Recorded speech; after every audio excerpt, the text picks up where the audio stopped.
the remake we never knew we needed. Cinderella was written and directed by Kay Cannon, who directed Blockers. It's a retelling slash reimagining slash rehashing of the classic Cinderella story. You remember that story? The girl that had the evil stepmother, evil stepsisters was just basically treated like, the worst of the worst. And then one night in Bangkok makes a strong man. Wait, I'm sorry, that's a different song.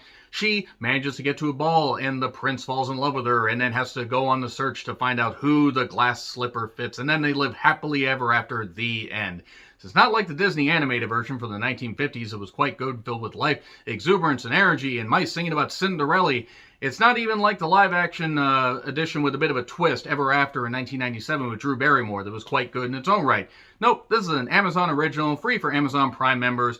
And am I far enough in the review that I can say the word fuck? Like as in, this is fucking terrible. I can't even come up with a more creative way to describe it. Fucking terrible. Absolutely fucking excruciating. This is one of the worst goddamn movies I've seen in the last 10 goddamn years. And it's a musical-filled edition, which isn't the automatic death nail some people say it is. I like The Prom that came out last year. I like In the Heights that came out this year. I like Hamilton. There are some really good ways to do some really damn good musicals, and this is one of the most phoned-in, generic, biggest piles of motherfucking shit I have goddamn seen.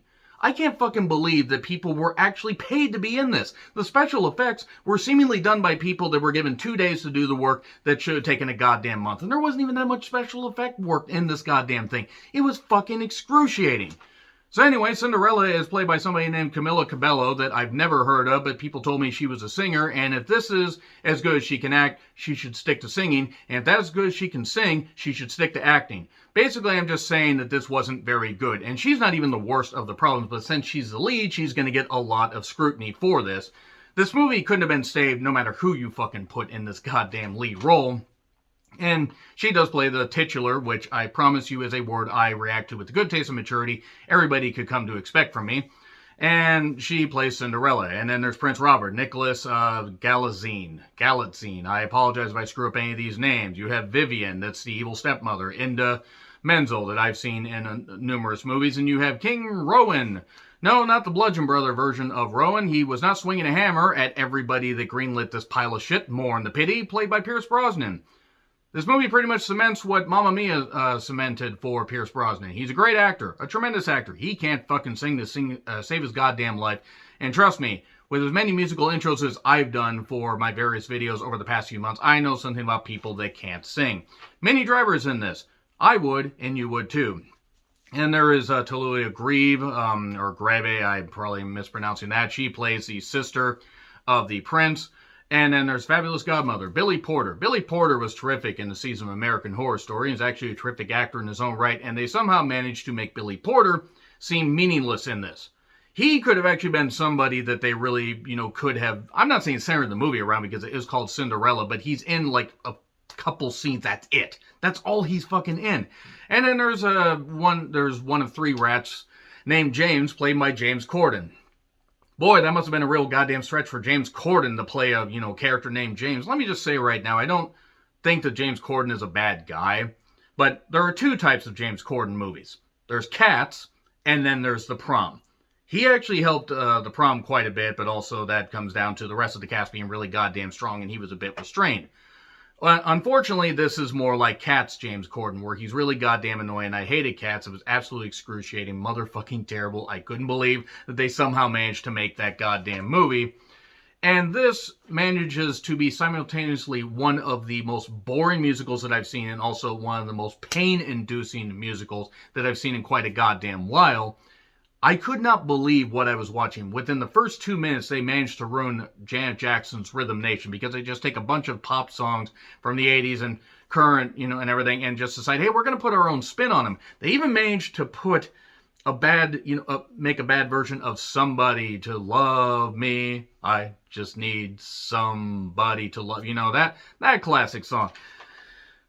You gotta be bad. Boy, is this movie bad. You gotta be bold, and this movie is none the wiser because it doesn't understand that you could tell the goddamn Cinderella tale in 90 minutes and not nearly 2 fucking hours. I'm trying to keep it spoiler-free, but what the fuck does it matter? Because at this point, if you don't know the story of Cinderella, then this really isn't going to, This may not offend you. Maybe it will. I don't know. This movie should offend anybody with any of the 5 working senses, even if it's smell, because you can smell the bullshit coming off of this goddamn thing. And maybe Kay Cannon is a fine director. I don't know. This may have been a contracted thing, like, hey, do this Cinderella remake and then we'll give you something better. It will probably, sink your career temporarily, but you'll get to make this and you'll get to make something that looks like it's literally taking place on a set. I know that all movies obviously are a form of escapism. And yes, you had Hamilton that was taking place on the stage. It was on Disney Plus and everything is terrific. If you haven't fucking seen it, please fucking watch it. It's really good. But there are other movies. The Prom, sure, you could argue that The Prom kind of felt like it was taking place on sets. Using examples, Grease. Grease is the word that you heard. But there's life and energy and exuberance, and it doesn't feel like everybody is having a proverbial, gun in their back, kind of like, Mr. or, kind of like Smithers did for Mr. Burns or, for Mart and Tom Jones. Remember that whole thing with Tom Jones? That's right, just keep smiling. That's what it felt like. It felt like everybody was basically being held hostage while they were saying their goddamn lines and while they were doing their singing. The choreography was fine, I guess. I guess it was fucking fine. It was just really fucking stupid. The writing was atrocious. The writing must have been done within a day, and they said, okay, that's good enough. Let's put it on film, because Amazon has more money than, about 50 federal governments put together, and they will be around long after everybody else is gone.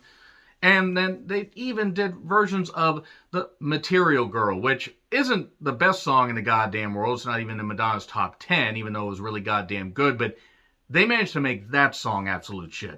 But Cinderella has a designer dream. She wants to make dresses and everything. And even though it's a modern retelling where people are using literal saws to, like in grinders and everything to make these sets and like do a musical number, it's still set in the 15 or 1600s. So women can't be business owners. It makes no goddamn sense whatsoever. Also, they're doing hip hop, which makes no goddamn... I mean, sure, okay, you could argue that Hamilton did that, but nevertheless, that was a form of good escapism.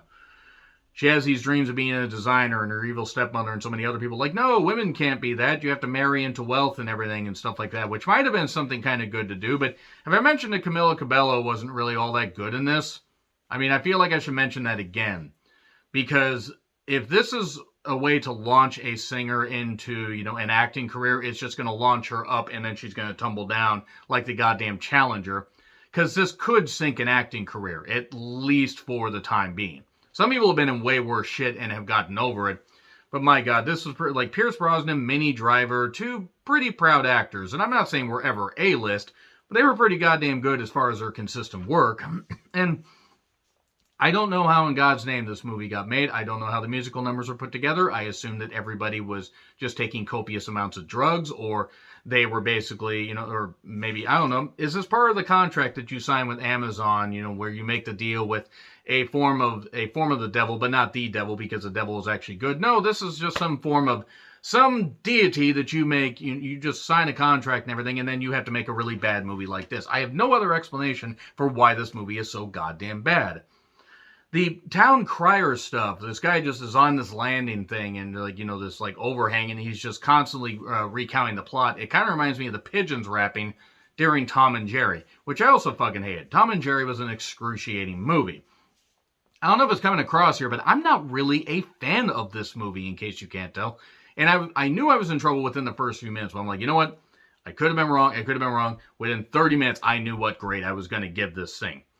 Then Cinderella had these rat friends, and she had been raising this, she'd been raising this caterpillar that grew into a beautiful butterfly that turned out to be the fabulous godmother, because of course Billy Porter, being the fabulous man that he is, the fabulous actor that he is, decided to, just spice it up. And really, he steals a goddamn show there, because in his one, major scene that he has, he does a rendition of Shining Star that I guess is fine. We then get a pollen dress. Man, what filthy peddlers these designers were. And then she's at the ball. This whole ball thing was ridiculous. I feel like, balls are being bounced off of everybody's heads. I'm not talking about the good kind of balls when you're nuts over. Anyway, lost my train of thought. They did a mashup of What a Man and Seven Nation Army that I never knew I needed. I don't know where they dug it up, but it should be put back there with extreme fucking force. Everything about this was dog shit. everything about this. An excruciating experience of epically bad proportions. And that's hard to do. This made me think that Space Jam looked suddenly like Citizen Kane. Because I hated Space Jam. I hate this more than Space Jam. And I am always willing to give movies a try. Last year when the pandemic hit and theaters shut down, I sat down and watched a whole bunch of movies, Netflix originals, that kind of stuff, whatever, and found some great foreign movies and some other stuff that I never would have found had theaters been open. So, being an Amazon original isn't the worst damn thing in the world, but she gets this idea because she's going to be this designer. This queen comes along all of a sudden and says, hey, I really like your dresses. I'd like you to travel the world with me. And there's a side plot of Prince Robert and the king being at odds and everything because Rowan is like, hey, I want you to Rowan if you want to Rowan around the world as long as your world and Rowaning involves staying here and being the king. Does that make any sense? No, but it makes as much sense as anything else in this goddamn movie. So during a time where the prince sees Cinderella, he dresses up as a commoner and everything because that always works out so goddamn well, buys a dress from her, and has a sister that he gives a dress to, and oh my god, Cinderella's so goddamn shocked. But they fall in love, but she can't just be with him because she has these dreams of being a designer, and oh, it's such a bad, she's being torn in two directions. Whatever shall she do? I don't know. Maybe take some goddamn acting classes next time because, I decided to screw that goddamn thing up. Maybe she could try to have a bit of a personality. Everybody in this movie looked like they were on the verge of uncontrollable sobbing, and I don't fucking get it. It was wild. Maybe they actually were being, held Smithers and Tom Jones style, because that's the only explanation for why everybody maybe there was bad pollen. Maybe there was so much heat. Maybe everybody was getting pepper squeezed in their goddamn eyes so they could have some kind of emotion, something that would bring something out of this movie besides, extreme pile of excrement, because boy, that's what this was. Oh. It's close to midnight, and the mice are turning away from being human, and the carriage decided to basically hit the goddamn floor. Yeah, this is Thriller, and she's stranded in the woods at night, but then boom, we get a royalty regulation reminder of Prince is like, no, I love this woman, and I want to do this stuff, and I don't just want to be the king. He cannot wait to not be king. So, she can't give up her dreams. They're not as hard as it may seem. It's got to work to get the creed. On your hopes you must lean. God, that song. I should watch that. I should watch that movie, Save the Last Dance. So the stepmother tells her about her dreams and says she loved to play piano and she's lost 2 husbands and the husbands didn't want her to be living her dream. But she says, hey, I found this shoe, this glass slipper, because I didn't know it was you because a spell was cast on you. Please marry him and solve our problems. Why are you being so selfish and wanting to give up on your dreams after I just told you I didn't want to give up on my dreams? None of the people in this movie make any goddamn sense. So anyway, basically she's trying to meet this queen on a deadline, and they end up running into each other because the king says, well, after talking to your mother, it's your life, son. Don't you forget, it's your life. It never ends.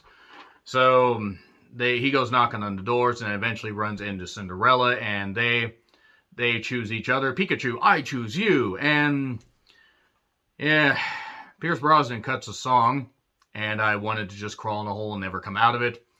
And she's talking to the queen suddenly because somehow that horse really went goddamn fast to get there. Gotta go fast. And they're going to travel the world, all around the world. Statues crumble for... Anyway, the Gwen's in charge. So it's instead of a kingdom, it's a queendom. Because why not? Let's get loud. Yeah, let's get loud. Scream at the rooftops. This goddamn movie is motherfucking bullshit. In fact, you know what? I wish that you could hear flames on this goddamn thing because I want to set fire to these goddamn notes. The worst film of the year. The worst film of the year. Painful. Excruciating. Motherfucking terrible. I don't care if I spoiled anything because guess what? It's a story about Cinderella. It's not a deep plot. You don't have to try to reinvent the goddamn wheel. You just have to try and act like the wheel didn't run over you at birth and you somehow grew up to direct and make a goddamn movie. I'm sure the people in this movie are nice. This movie is excruciating. I fucking hate it. It gets an F. I would give it an F to channel Futurama, but that was an A minus. But anyway, let me know your thoughts in the comments. Like, share, subscribe, Twitter handle in the description. I'm John Ritland. I'll see you soon.